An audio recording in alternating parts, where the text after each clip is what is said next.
Bueno, Dani, bienvenida. Gracias por estar acá hoy. Hoy vamos a hablar de ansiedad y de angustia. Quería empezar por preguntarte cómo definirías la ansiedad y cómo definís la angustia. Bien.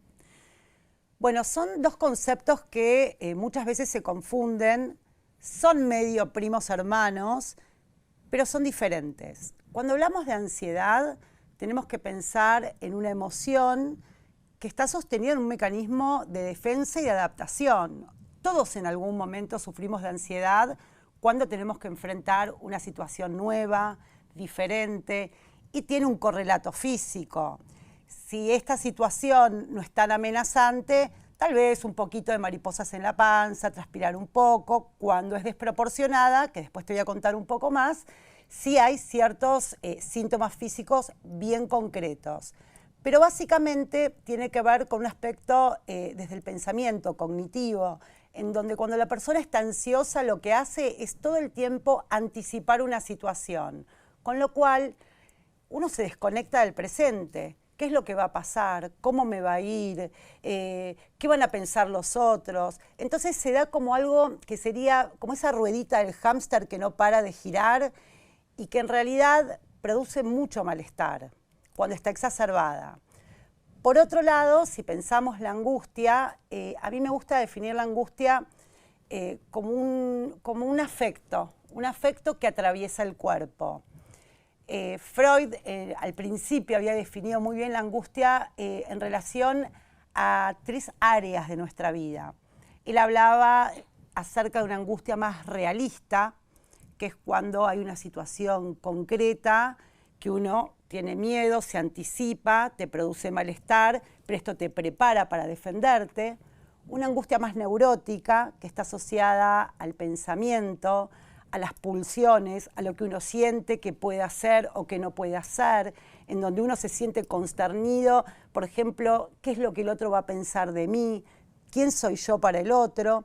Y una angustia más moral, que tiene que ver con un concepto que se llama superyo, que es como ese gran hermano interno que nos está mirando todo el tiempo y juzgando, y que sería esa angustia ante hice bien, hice mal, que tiene más que ver con el deber ser.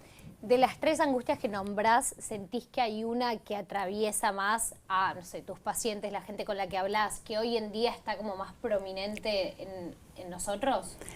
Yo creo que la angustia neurótica es la vedette de esta era, ¿no es cierto? En donde el tema de los impulsos, de la premura, estamos en esta cuestión que podríamos pensarla como, bueno, Bauman habla sobre la sociedad líquida, donde todo es rápido, donde todo es fugaz, en donde cuando vos ya te preparaste para algo ya surgió una cosa nueva.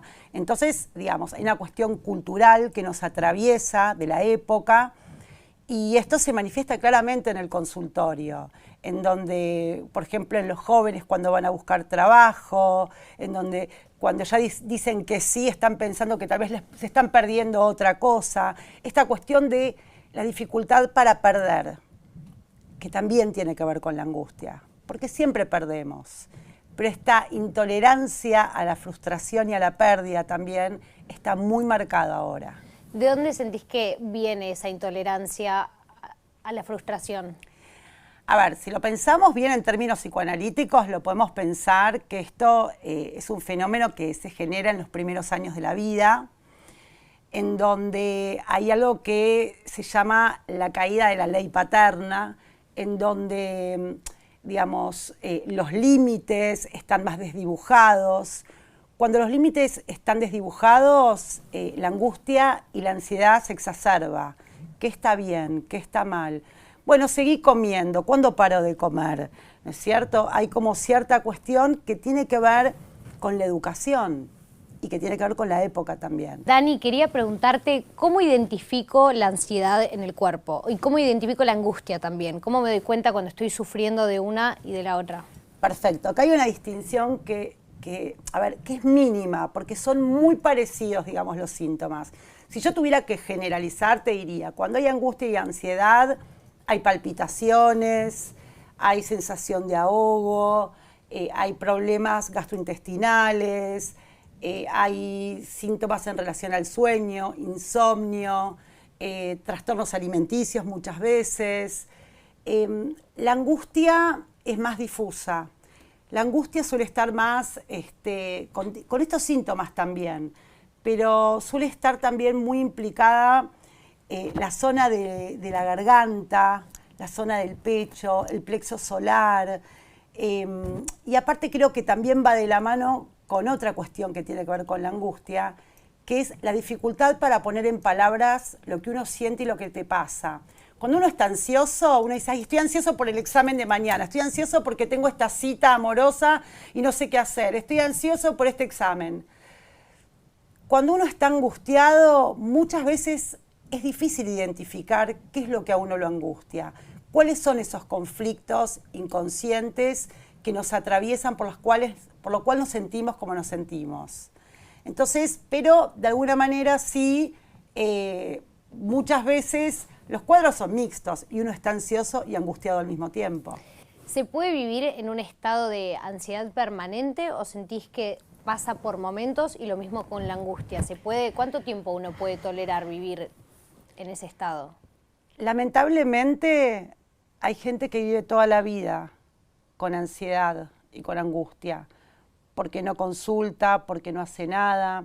Hay un trastorno que se llama trastorno de ansiedad generalizada, en donde la angustia y sobre todo la ansiedad está permanente y se inicia desde que uno se levanta. La persona se levanta intranquila, molesta, mal con el cuerpo, preocupada. Cualquier situación nimia la convierten en un problema y viven así. Entonces de repente tiene que ir esta madre a buscar a sus hijos al colegio y ya está preocupada por si va a haber tránsito. Y si no está preocupada por eso, no sé, se tiene que encontrar también con una amiga y está preocupada porque tal vez la amiga no va. En donde todo el tiempo en la cabeza está la anticipación de lo malo, de lo catastrófico. Y si no consultás, puedes vivir toda la vida así. ¿Y cómo me doy cuenta si estoy dentro de los parámetros que son normales de ansiedad o realmente tengo que ir y buscar una solución o un tratamiento? Mira, es una muy buena pregunta, Mili, porque si vos estás realmente ansioso y angustiado, no lo podés negar. O sea, sí o sí, algo tenés que hacer. A ver, el tema es que acá se desprenden varias cosas. Están quienes, al sentir este malestar, esta afección en el cuerpo, pueden hacer una consulta a algún especialista, y están estas otras personas que recurren a lo que se llaman compulsiones. La ansiedad y las compulsiones siempre van de la mano. Entonces, yo lo llamo intentos fallidos para resolver el problema de la ansiedad. Por ejemplo, comer de más, beber de más, fumar, hacer deporte de más. O sea, va de la mano de los excesos, en donde la persona tiene la creencia irracional que de esa manera va a manejar y resolver el tema de la ansiedad. Lo que pasa que termina exacerbándola. Y por ejemplo, si no fuera una compulsión y sería un hábito más saludable, como por ejemplo meditar, respirar, hacer gimnasia, ¿sentís que eso también es como apaciguar la ansiedad por el momento, pero que al final no resuelve la raíz o puede llevar a una transformación? Yo creo que hay un montón de herramientas que podemos usar para apaciguarla, esa es la palabra. La meditación, la respiración, el ejercicio físico. Pero a mí me parece que lo interesante es poder abordar las causas. ¿Cuáles son los determinantes intrapsíquicos que generan, digamos, estas situaciones? ¿Por qué? Porque si no es pan para hoy y hambre para mañana. Entonces digo, cada persona tiene su singularidad y lo que a una persona le genera ansiedad no necesariamente le va a generar a otra.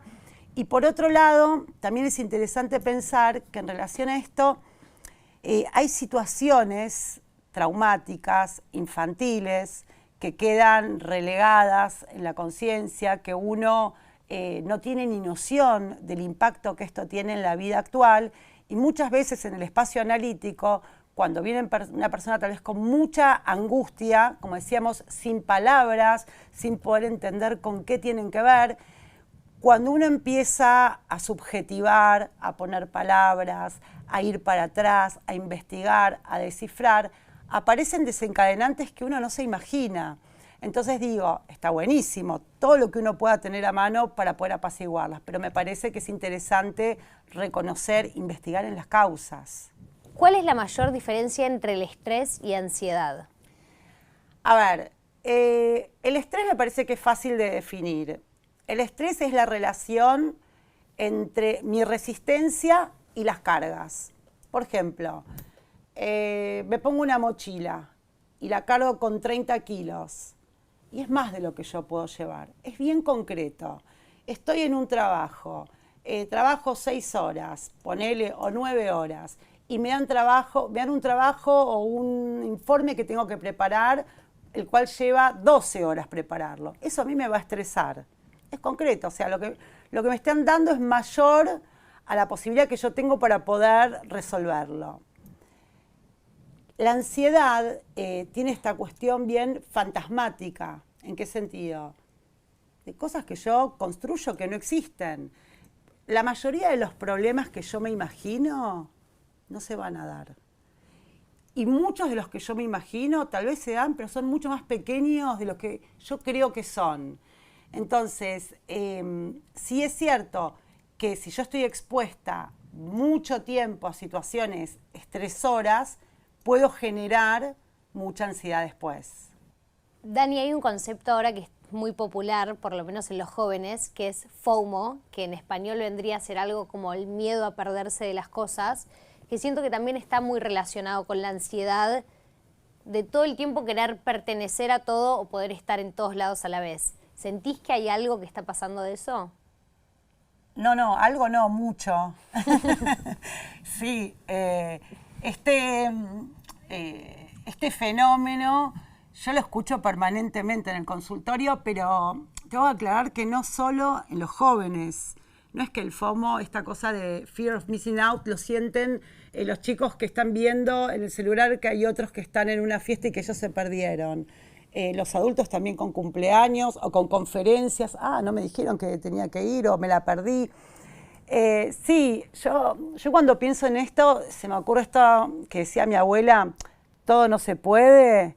Creo que también es poder aprender a convivir con la falta, que es algo, con la falta, con la ausencia, con lo, digamos, no todo es posible.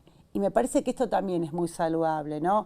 Si yo estoy cenando con un grupo de amigos, no puedo estar al mismo tiempo en el boliche con ese otro grupo.